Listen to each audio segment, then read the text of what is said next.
नमस्कार सभी दर्शकों को। जिस तरीके से पहलगाम में अटैक हुआ, हिंदुओं को उनका धर्म पूछ कर मारा गया, उसी तरीके की घटना मुर्शिदाबाद में हुई है। और वो मुर्शिदाबाद की रिपोर्ट कोई और नहीं, कोलकाता हाई कोर्ट की ओर से जो टीम बनाई गई थी, जो रिपोर्ट बनाई गई थी, उन्होंने 6 महीने बाद जो रिपोर्ट दी है, ये पीछे रिपोर्ट आप देख रहे हैं कि किस तरीके से इन्होंने इसमें खुलासा किया है। और ममता बनर्जी की सरकार जो बेशरम सरकार है और पूरे देश में हंगामा करती है कि लोकतंत्र बचाओ, मोदी लोकतंत्र विरोधी है, लेकिन पश्चिम बंगाल में क्या हो रहा है ये आप देख रहे हैं। जिस तरीके से वहां उनके लोकल लीडर, टीएमसी के पार्षद और टीएमसी के गुंडे यहां इस हिंसा में शामिल है, तो सबसे पहले अगर हाई कोर्ट को यहां पे चाहिए तो इस सरकार को बर्खास्त कर देना चाहिए। पश्चिम बंगाल में ममता बनर्जी को एक दिन भी वहां पर शासन करने का हक नहीं है। ये कहते हैं कि गुजरात नरेंद्र मोदी 2002 के लिए दोषी मानते हैं, लेकिन उसमें कोई कोर्ट की किसी भी टीम ने, कोई भी जांच एजेंसी में मोदी सरकार को उस टाइम दोषी नहीं माना। लेकिन यहां पर लोकल गवर्नमेंट क्या बताते हैं कि जो टीएमसी का लोकल काउंसलर है महबूब आलम, इनके शमशेरगंज, हिजालताला, सियोलताला, डिग्री और यहाँ के जो रेजिडेंट्स थे उनको अपने साथ लेकर मास्क पहनाकर यहाँ पर दंगा करते हैं मुर्शिदाबाद में। और किस किस पर अटैक करते हैं? हिंदुओं पर अटैक करते हैं। ये देखिए, विक्टिम नेम कौन है? दीपचंद मंडल। वो कहते हैं कि 10 से 12 लाख का उनको लॉस हुआ है। उनकी भैंस, उनके जानवर और बकरियां वो चोर दिए गई है और 4 भोरी गोल्ड उनका लूट लिया और हाउस एंड फर्नीचर सब आग लगा दी गई और सारा घर उन्होंने तहस नहस कर दिया कंप्लीटली। और अभी Baitbona ward number 16, victim name Sukhchand Monal, वो उनके फर्नीचर, उनके घर के फर्नीचर को आग लगा दिया, पूरा घर लूट लिया और पूरा घर उन्होंने तबाह कर दिया।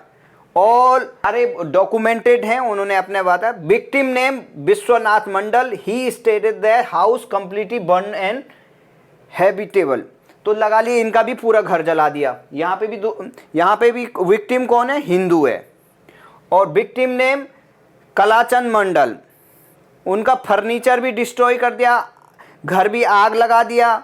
12 लाख सामान भी उनको, बीड़ी ले गए क्योंकि उनका बीड़ी का बिजनेस था। 12 लाख और बैग, बीड़ी, स्पाइसेस और वो सब आग लगा दिया। तो लगा लो कि सारे हिंदुओं को यहाँ पर टीएमसी के जो गुंडे थे, लोकल लीडर महबूब आलम, उसने इस तरीके का दंगा किया। और ये दंगा क्यों होता है?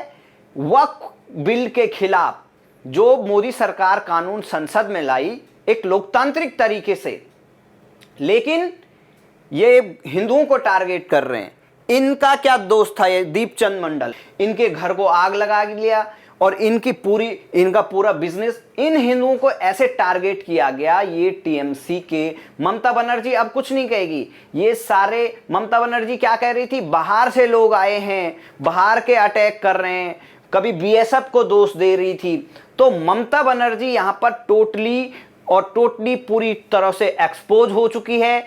ऐसी ममता बनर्जी को तो संविधान के अनुसार अगर देखा जाए तो जहां पर वहां की राज्य सरकार की पुलिस, वहां पर के जो लोग थे वो कॉल करते हैं, लेकिन टीएमसी की पुलिस कोई रिस्पॉन्स नहीं करती। क्यों नहीं करती? क्योंकि उनका लोकल लीडर यहां पर है और वो पूरी आगजनी कर रहा है। और ममता बनर्जी पूरी उसमें चादर डाल देती है, कहती है कि भाई यहाँ पर तो बीजेपी वालों का दोष है, बाहर से लोग आए हैं, कोई ऐसी हिंसा नहीं हुई है। और तमाम उनकी लीडर जो संसद में चिल्लाते हैं, जो राजदीप सरदेसाई की पत्नी है, राजदीप सरदेसाई, क्या राजदीप सरदेसाई इस पर डिबेट करेंगे? नहीं करेंगे। क्या अपोजिशन की किसी भी पार्टी ने यहां पर लोकतंत्र की बात की? जब हिंदुओं पर अटैक होता है, हिंदुओं को मारा जाता है, हिंदुओं की प्रॉपर्टी पर आग लगाई जाती है, तो कोई नेता नहीं जाता है।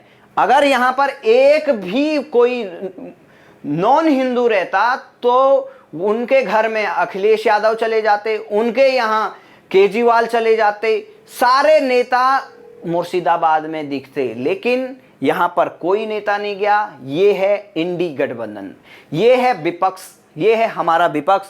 और इन लोगों को क्या कहा जाए, ममता बनर्जी की सरकार को बर्खास्त करना चाहिए, सरकार को वहाँ पर राष्ट्रपति शासन लगाना चाहिए। तमाम लोग मांग कर रहे हैं, जैसे शुवेंदु अधिकारी जो बीजेपी के वहाँ पर अध्यक्ष हैं बंगाल में, वो तक मांग कर रहे हैं कि यहाँ पर बंगाल में राष्ट्रपति शासन लगना चाहिए। वहाँ पर तमाम जो बीजेपी के सांसद हैं, सारे नेता हैं, इस मांग को कर रहे हैं। अगर बीजेपी को यहाँ पर अगला चुनाव अगर सही में सही तरीके से जीतना है, अगर वो सीरियस है और यहाँ के लोगों के बारे में सोचती है, तो यहाँ पर बिल्कुल भी राष्ट्रपति शासन के अंडर चुनाव होना चाहिए। क्योंकि जो यहाँ की राज्य सरकार की पुलिस है पश्चिम बंगाल की, वो बिल्कुल ही टीएमसी के गुंडों के आगे नतमस्तक है, वो बिल्कुल भी यहाँ पर एक्शन नहीं ले रही है। हिंदू वहाँ पर कॉल कर रहे थे, लेकिन टीएमसी की पुलिस बिल्कुल आंखें बंद करके ये तमाशा देख रही थी। ये आग जो लगाई जा रही थी, उनके घरों को आग लगाई जा रही थी, लेकिन पुलिस फोन न उठा रही थी, न वहाँ पर आ रही थी। तो क्या ऐसे पुलिस वालों पर एक्शन होना चाहिए? नहीं होगा। ममता बनर्जी इस पर दो शब्द भी नहीं कहेगी। ममता बनर्जी मुझे लगता है कि उल्टा ही कोर्ट को सुनाना शुरू कर देगी, कि वो बोलेगी ये कोर्ट बीजेपी के द्वारा बिक चुकी है।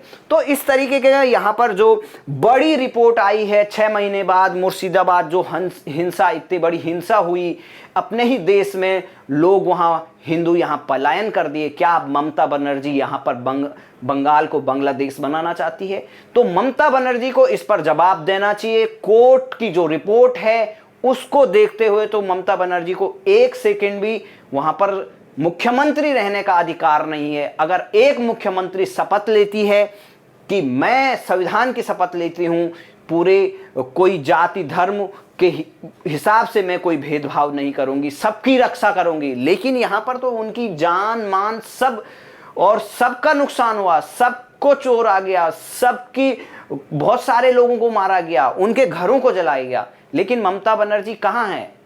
कहीं नहीं है इनके, क्योंकि पश्चिम बंगाल में कोई लोकतंत्र नहीं है। लेकिन विपक्ष वाले कुछ नहीं कहेंगे, वहाँ पर कोई इंटेलेक्चुअल डिबेट नहीं होगी, सुप्रीम कोर्ट में कोई याचिका नहीं डालेगी, कोई स्वतः संज्ञान नहीं होगा।